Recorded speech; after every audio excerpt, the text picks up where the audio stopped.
Hey everybody, welcome back to the channel. Today we're going to be continuing this Huntress run that we started last time on the channel. And technically we haven't beaten Tengu and chosen our subclass yet, but we are attempting to force Warden for this run, since I previously did a run through of Sniper the last time that I played Huntress on the channel. So we're gonna switch it up and try to play Warden here. And we've got a pretty strong start so far. We've got a parchment scrap that we upgraded to +3 as our trinket, which we're pretty happy with. Or as our is trinket the right word? Yeah, trinket. And then we've also got the Alchemist Toolkit artifact, which is a very powerful artifact. It's going to do two things for us. One, it generates just a ton of extra alchemical energy over the course of the run, which is always very strong. Hopefully, yeah, that guy hasn't charged up his evasion too high, so I'm banking on the herbal armor from the entanglement being the best way to deal with him there, since it seemed to be blocking enough damage that I wasn't taking a ton. Unfortunately, our axe is a +0, so we're gonna try this sword on. If it's a +1, then we'll be able to attack at normal speed, but it's not. You notice we took a little bit longer than one turn to attack, indicating that the sword is too heavy for us to use, so we know it's not enchanted because of that, which is unfortunate. I was kind of hoping that I'd be able to switch off of the hand axe. We're generally pretty unhappy with the fact that the hand axe trades base damage for accuracy. Though accuracy isn't terrible in the fights that we've, since we have the prison guard, who's very hard to line of sight kite, as well as the thief, who, same story, is much harder to guarantee sneak attacks on than a lot of the other enemies. It might not actually be bad that we have the hand axe, especially since our main plan is to use the bow anyway. So I'm gonna go ahead and eat here. We might end up making, since we're going to have a ton of extra energy from the Alchemist Toolkit, we might actually end up making the meat pie later on, but we don't have all that extra energy now, so we'll just go ahead and eat the pasty to get some inventory space back. Ooh. Hopefully the skeleton doesn't, yeah, the skeleton didn't keep chasing us, which is good. He just wandered off somewhere. And it seems like he got pretty far while I was killing the DM-100 or whatever that enemy is called. Let's see. Blocking short sword.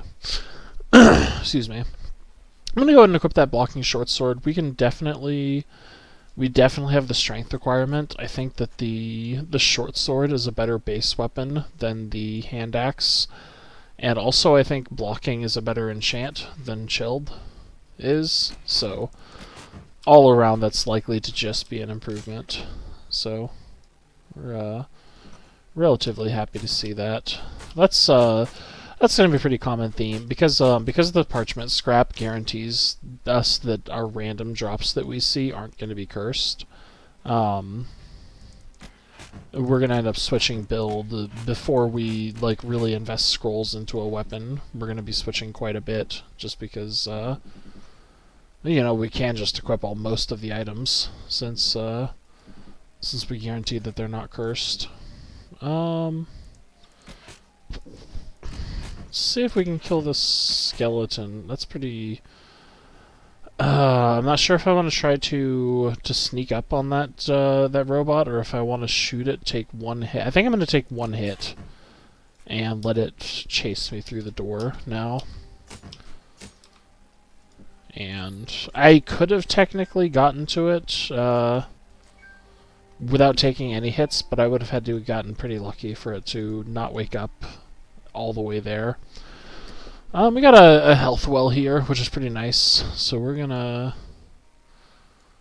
Ooh, we're actually just about to jump down to the next floor anyway, so what do I want to do here?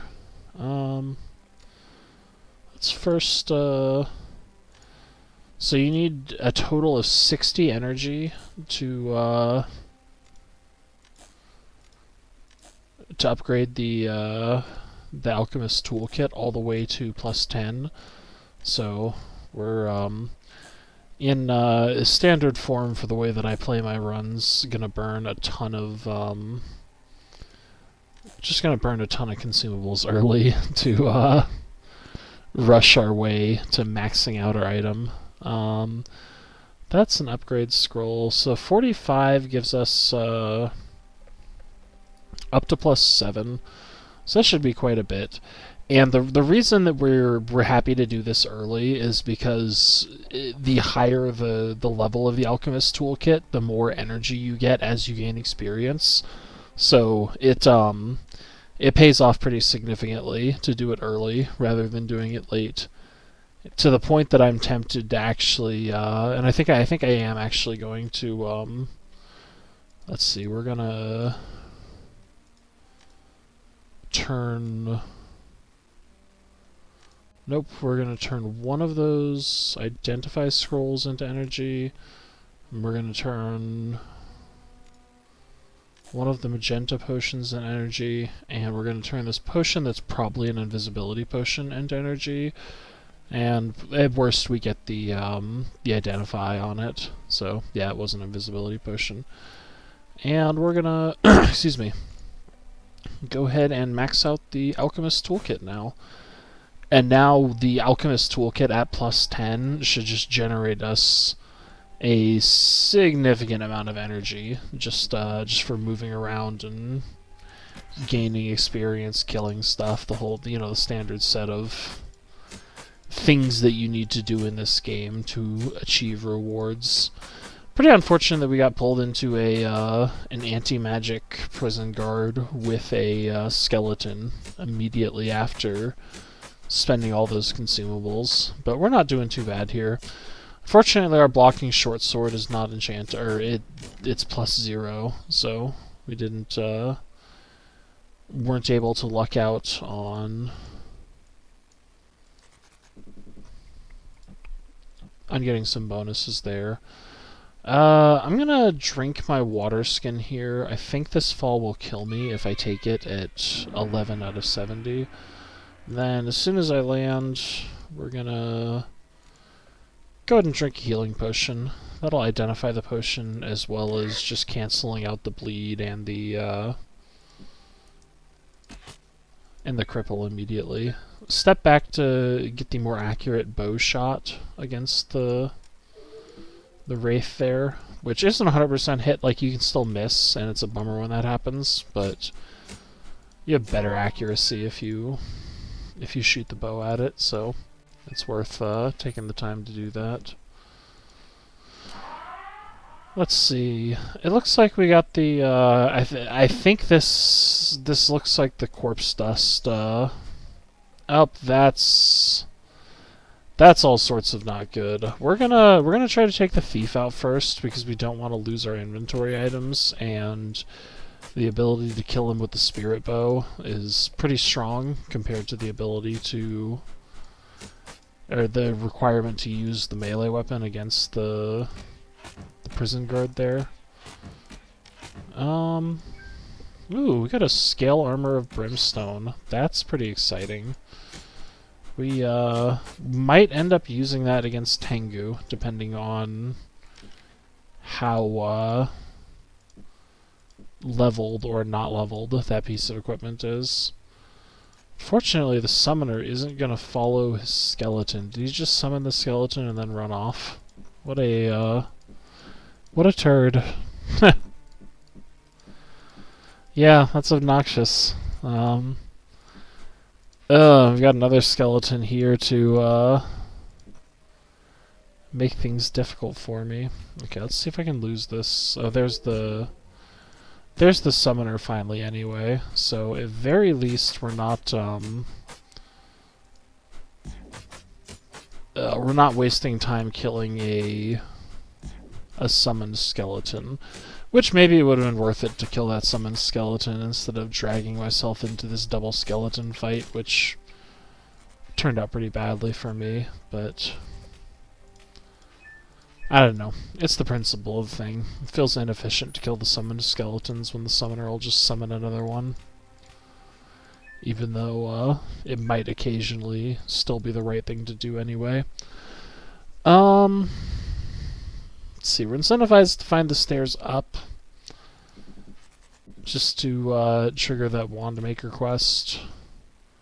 But I guess technically we don't need like we could complete the quest without talking to the I think that this one triggers before the Wand Maker gives you the quest, but I guess I'm not 100% sure. Ooh, I get zapped there. We need to eat here as well. We also, I think, have failed to spend a ton of talent. Yeah, I've failed to spend a ton of talent points. So we'll max out Nature's Aid there. Let's get some Rejuvenating Steps. Let's get Invigorating Meal. Let's get Heightened Senses. And let's... excuse me. I can't remember if the Warden uses thrown weapons or not. We're gonna take a look.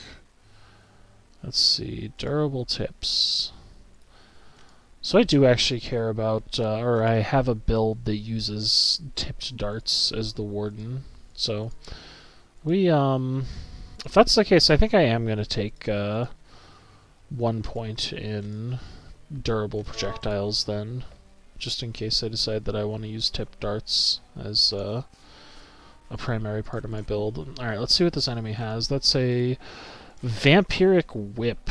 That is an item we really want, but it could also be a very difficult kill for us. Hopefully we'll get a lot of elastic procs and paralyzes on this, which luckily we do have a Ring of Arcana, increasing the chance for the...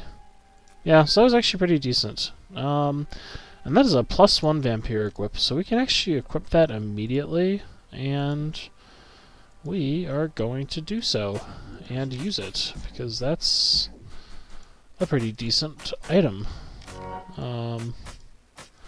Unfortunately, we're going to have to attack everything with it melee range right now, but just being a +1 weapon, as opposed to the +0 weapon I was using previously, is pretty good. So we're relatively happy with...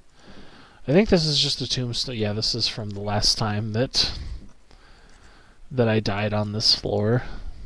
It's oh. Luckily we're right next to a piece of water.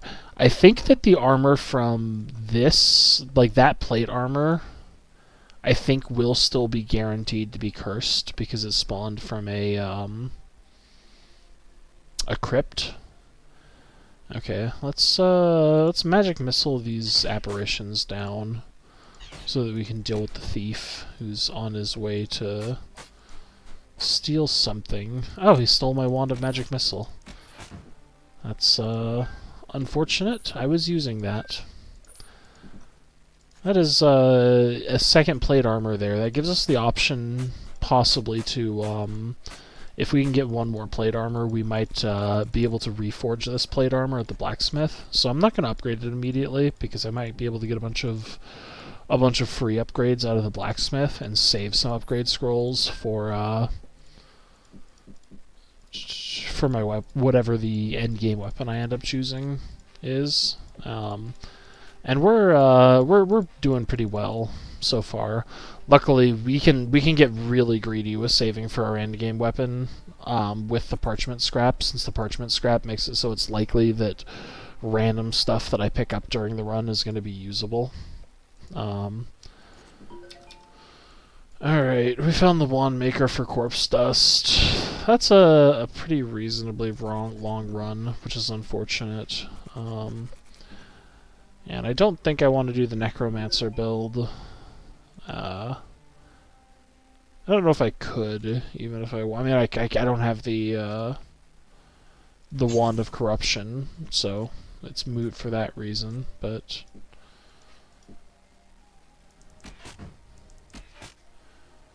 but I don't want to, like, hold on to the corpse dust in hopes of getting a Wand of Corruption, I guess, is the best way to put that. That's pretty decent. We managed to get 15 healing total from that from the Vampiric Enchant that fight. So it was a real good showing for Vampiric there. Pretty happy with that. Let's see. We're gonna step away here, and we failed to get the kill with the bow. Let's go ahead and open that last. Oh, we got a remove curse scroll. Look at that.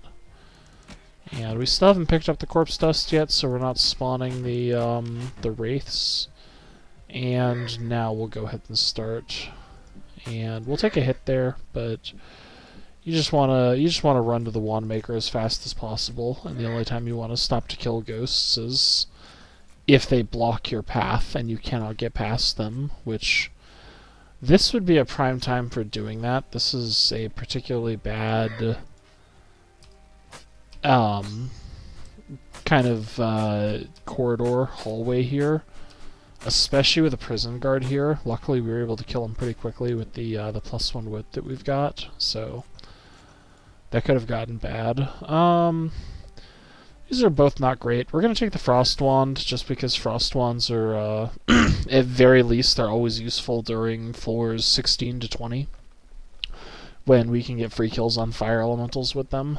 So, and it's also a way to, like, slow enemies to create distance. There's not too many that it actually works on very well, but it is always an option, and it does work on some enemies pretty well, so good to have. But yeah, hopefully this thing just walks into melee range of me, which it did. So the whip's gonna make for a pretty easy Tengu kill as well, which is really nice, at least for the first phase. We should try to figure out how underleveled we are for that brimstone scale armor as well, because if we're not taking penalties too heavy from it, we might wear that for the Tengu fight, just because brimstone is very, very strong against phase 2 of Tengu, like incredibly so. And the second point in rejuvenating steps there. Rejuvenating steps is incredibly, incredibly good. And being able to do it every 5 turns is pretty decent. Ooh, we got an elastic proc there, but it knocked the prison guard too far. So it looks like it knocks them back 2 tiles exactly when we elastic them. Oh, that's unfortunate. I messed that up a little bit. Whatever, we're only taking 1 extra hit there from the summoned skeleton. We're gonna... Oh, I guess I can't elastic this guy unless I want to shoot him point blank, which I don't want to do. So we're just gonna have a really unlucky string of melee ranged fighting. Luckily, the +1 whip is doing pretty good here, and the fact that it's vampiric is keeping our health pretty high, which is real nice. Shame that ring is cursed. Actually, we have a scroll of remove curse, so we're gonna go ahead and remove the curse on that ring and equip it to hopefully get something good. There are a lot of rings that can be really good for the Huntress, so it's worth spending a remove curse scroll there to safely equip that ring. And by the way, I mentioned earlier that we're getting a ton of energy. You notice this this toolkit, from upgrading it on like floor 7, now I'm on floor 9, and I've already generated 30 energy on it. So it's very powerful in how much it allows you to always have the option to like choose the exotic version of any scroll or potion before you use it, which is really nice. We could also use it to cook some of this raw meat that we have, but I would really like to either save it for making meat pies, or find a way to freeze it to make Carpaccio, because the Carpaccio tends to be quite a bit better. Let's see, nice thing about the whip, we don't actually need to get into melee range to attack the enemy. And we're definitely going to eat after this fight. We're still not taking a ton of damage, but we're getting a little bit low, so let's go ahead and eat some food. And actually, I should have turned that bland fruit into something edible and eaten that to clear out the space in my inventory. Which not a huge deal that we missed that optimization, but it would have been an optimization nonetheless, which we're always going for. So we've got a chasm here. Let's okay, so first things first, we're gonna throw on this scale armor of brimstone. And by throw on I mean drop, apparently. Okay, there we go, it's equipped. And we're real slow in it, so this is I guess this could technically still be +1, since it's easy to tell the difference between a +1 or a 1 strength deficit and a 2 strength deficit, but it's harder to tell based on the turn timer with the difference between +2 or a 2 strength deficit and a 3 strength deficit. And say that 5 times fast. I'm certainly not going to try to. I struggled enough saying it once fast. Health's getting pretty low here, but we've still got the vampiric weapon, and vampiric actually rewards us for sitting around at low health, so we'll... Okay, ooh, we got a Ring of Wealth. We haven't spent any upgrade scrolls yet, so we could drop everything and turn this into a Ring of Wealth run, but I've been kind of bored with the Ring of Wealth runs that I've been getting recently, and I already showcased one on this channel, so I think I think we're just going to enjoy the extra consumables that we're going to get from the +0 Ring of Wealth for now, and we're not going to turn our run into a entirely Ring of Wealth only run, as we could do and have done in the past in this situation. So we're getting a ton of mileage out of dodging this guy's attacks. So far he's only done 2 damage. Oh, he's done 8 damage. Counting the vampiric proc that we got on the whip that healed us for 6. Ooh, and now we're... If we take one more big hit, we're definitely healing. We saw an 8 damage there. Definitely living on the edge, getting down to 14 here. But again, I don't think I can die, so I think I just want to stay as low as I can without dying to get the maximum amount of vampiric activation. So like, we took the death rattle from the skeleton there, but right before that we healed from 6 with vampiric, so it kind of canceled out. And let's see, another +6. Yeah, so we ended up +5 on that fight. So we got to pay a little bit more attention to making sure we're never in one-shot range, I guess. But oh, and our water skin's full too, so the dewdrops are going to start just healing us for 4 each, which is pretty nice. Let's see, we've got this key now, so let's see what's in here. Oh, hey, look, it's another alchemy station. Okay. Let's see, are we... No, we just have a little bit of an extra turn timer for some reason. Okay. So this might reasonably be a +1 Armor of Brimstone, meaning it's not that bad for us to,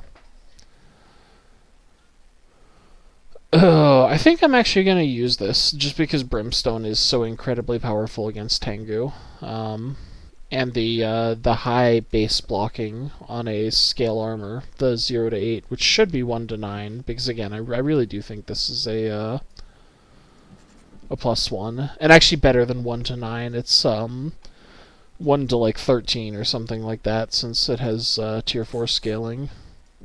Unfortunately, we do not want to be slow for closing the distance on this enemy, so we'll go ahead and not equip that armor until we actually are descending the boss floor. I thought I was descending there. I didn't realize there was one more door up there to go and check. So we're getting a lot of mileage out of this vampiric enchant on the whip. We're able to take fights, or I mean, we'll always be able to take these fights, but we're able to take them without worrying because the vampiric is just giving us a lot of extra HP. We missed an herbal healing there. Not super important. We're pretty well off on healing right now, so not worry about missing a little bit of it. Hopefully we can actually get one more kill at least and level up to 13 before we fight Tengu. I think that this should, yeah, that'll do it. And what are we gonna do? Let's go ahead and get a point in Liquid Nature. A Huntress, I think, has a there are a lot of bangers in Huntress Tier 2. That's one of the classes that I generally will Divine Inspire Tier 2 on, which isn't super common for me. I feel like that speaks highly to how strong the talent tier is if I'm upgrading it. Let's see. We've actually got 2 of these bland fruits now. We'll just eat a normal ration of food. We've technically got some meat in our inventory that we don't want burning up, but since we're going to be wearing brimstone armor anyway, it shouldn't be a ton of a problem. And we might have to redirect and unequip this brimstone armor if Tengu's doing noticeable damage during this phase here. Of course, if we just get dodges. Unfortunately, we can't hit him from there, but the spirit bow can still shoot him. We did see ourselves get tagged for 9. Paralysis in this phase is pretty good. We're gonna carefully watch our health. Okay, so this brimstone armor might not actually be what we want to do, because he's hitting us pretty hard through... Though I guess he's gonna hit us pretty hard through the, I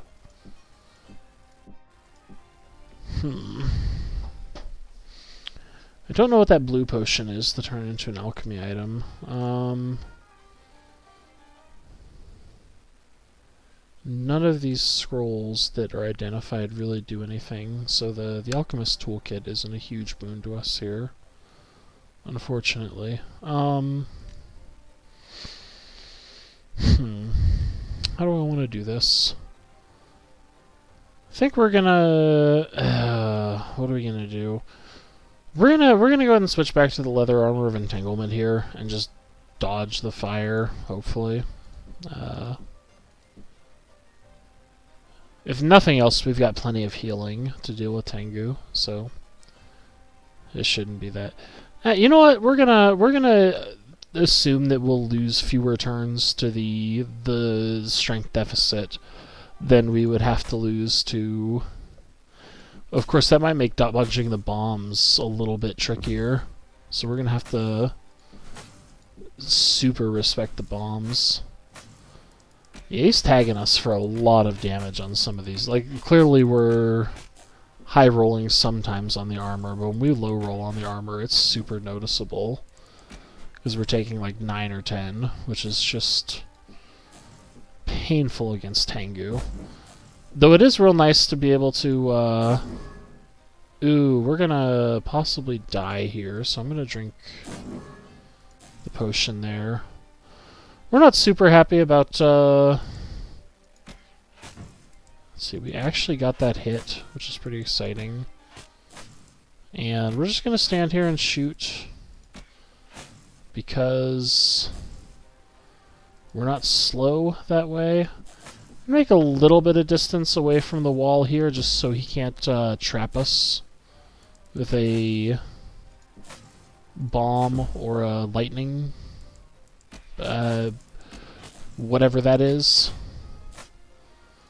Let's see. Let's go ahead and chill him with a frost wand there. And hopefully we'll just kill him now before he uses anything else we have to move away from. Alright, that wasn't great. We had to use a health potion and our entire water skin there, but it wasn't the worst either. Look at that. We got a potion of magical sight from the Ring of Wealth. Cool.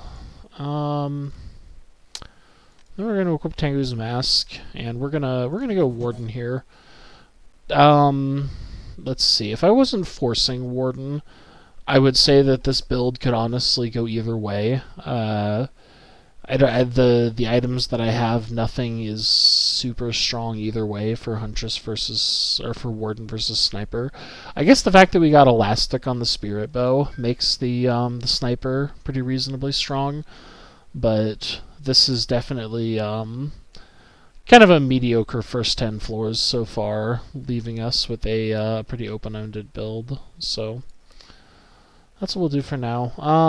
Let's see, we've got 4 things that would go in a potion holder, and we've got 1, 2, 3 things that would go in a ranged weapon holder. I don't believe the Spirit Bow goes into the ranged weapon holder, so we should be safe to go grab the potion bandolier from the shop on the next floor.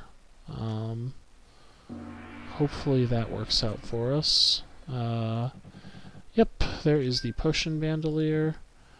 And then let's sell some stuff we're not using. Definitely need to get rid of this scale armor of brimstone. By the time it'd be relevant, we're going to be able to equip our plate armor here. So we're going to avoid making a fuss out of that, because we should be able to get the plate armor down to a 15 strength requirement, which we'll achieve within this set of floors. I think we should be at 14 right now. Yeah, we're at 14 right now, so that'll be doable. That'll be pretty powerful when we're able to do that. Other than that, do I want any of these? We got magic mapping, remove curse, no idea what count on is, but not super important. We're slightly interested in arcane styli to enchant our plate armor, but we can always get those on backtrack. And we've got 2 health potions. We'll go ahead and pick up 1 more. And then, yeah, we'll go ahead and call it an episode there. So, as always, if you guys have any comments or questions about what you saw in the video, let me know, and I will try to get back to you as soon as I can and answer whatever your question or concern is. And if there's anything you'd like to see in a future run, then let me know, and I'll try to make the content that you guys want to see. So, hope you all enjoyed the video, and I will catch everybody next time. Bye bye.